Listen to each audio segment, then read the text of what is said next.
किसी नगर में एक सेठ जी रहते थे। उनके घर के नजदीक ही एक मंदिर था।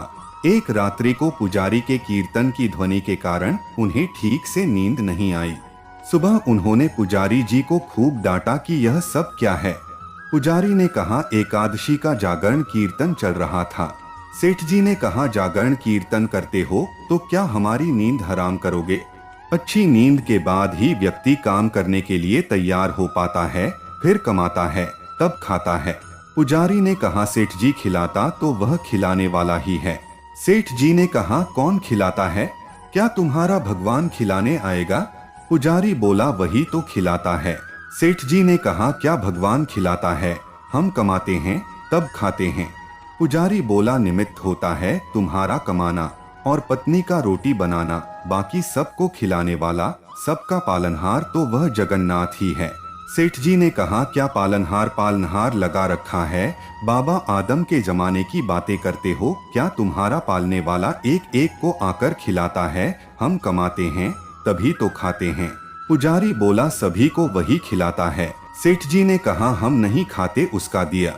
पुजारी बोला, नहीं खाओ तो मारकर भी खिलाता है। सेठ ने कहा, पुजारी जी अगर तुम्हारा भगवान मुझे 24 घंटों में नहीं खिला पाया तो फिर तुम्हें अपना यह भजन कीर्तन सदा के लिए बंद करना होगा।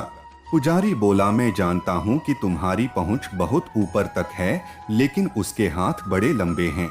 जब तक वह नहीं चाहता तब तक किसी का बाल भी बांका नहीं हो सकता, आजमा कर देख लेना। पुजारी की निष्ठा परखने के लिए सेठ जी घोर जंगल में चले गए और एक विशालकाय वृक्ष की ऊंची डाल पर ये सोचकर बैठ गए कि अब देखता हूँ इधर कौन खिलाने आता है।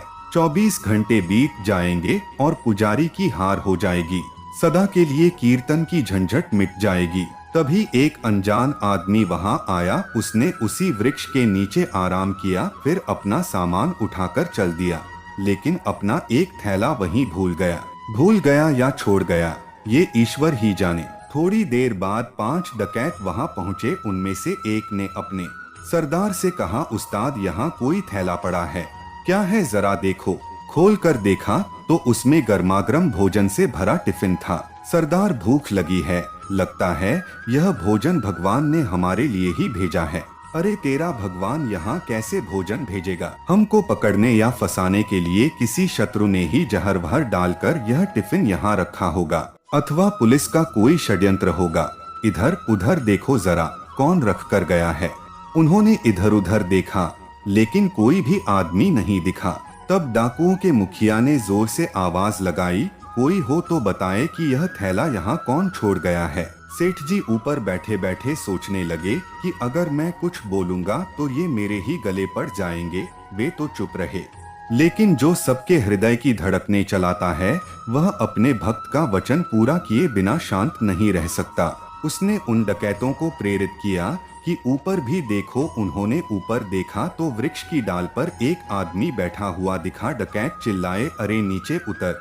सेठ जी बोले, मैं नहीं उतरता। डकैत, क्यों नहीं उतरता? यह भोजन तूने ही रखा होगा। सेठ जी, मैंने नहीं रखा, कोई यात्री अभी यहाँ आया था, वही इसे यहाँ भूलकर चला गया। डकैत, नीचे उतर, तूने ही रखा होगा जहर मिलाकर, और अब बचने के लिए बहाने बना रहा है। अब तुझे ही यह भोजन खाना पड़ेगा। सेठ जी बोले, मैं नीचे नहीं उतरूंगा और खाना तो मैं कतई नहीं खाऊंगा। डकैत, पक्का तूने खाने में जहर मिलाया है, अब नीचे उतर और ये तो तुझे खाना ही होगा। सेठ जी बोले, मैं नहीं खाऊंगा, नीचे भी नहीं उतरूंगा। अरे कैसे नहीं उतरेगा? सरदार ने एक आदमी को हुक्म दिया, इसको जबरदस्ती नीचे उतारो। डकैत ने सेठ को पकड़कर नीचे उतारा। डकैत, ले खाना खा। सेठ जी, मैं नहीं खाऊंगा। सरदार ने चटाक से उसके मुंह पर तमाचा जड़ दिया। सेठ को पुजारी जी की बात याद आ गई कि नहीं खाओगे तो मारकर भी खिलाएगा। सेठ फिर भी बोला, मैं नहीं खाऊंगा। डकैत, अरे कैसे नहीं खाएगा? इसकी नाक दबाओ और मुंह खोलो। डकैतों ने सेठ की नाक दबाई, मुंह खुलवाया और जबरदस्ती खिलाने लगे। वे नहीं खा रहे थे तो डकैत उन्हें पीटने लगे। तब सेठ जी ने सोचा कि ये 5 हैं और मैं अकेला हूँ, नहीं खाऊंगा तो ये मेरी हड्डी पसली एक कर देंगे। इसलिए चुपचाप खाने लगे और मन ही मन कहा, मान गए, मेरे बाप मार कर भी खिलाता है। डकैतों के रूप में आकर खिला, चाहे भक्तों के रूप में आकर खिला। लेकिन खिलाने वाला तो तू ही है। आपने पुजारी की बात सत्य साबित कर दिखाई। सेठ जी के मन में भक्ति की धारा फूट पड़ी। उनको मारपीट कर डकैत वहां से चले गए तो सेठ जी भागे और पुजारी जी के पास आकर बोले, पुजारी जी मान गए आपकी बात कि नहीं खाए तो वह मार कर भी खिलाता है। सत्य यही है कि परमात्मा ही जगत की व्यवस्था का कुशल संचालन करते हैं। आथ परमात्मा पर विश्वास ही नहीं बल्कि दृढ़ विश्वास होना चाहिए।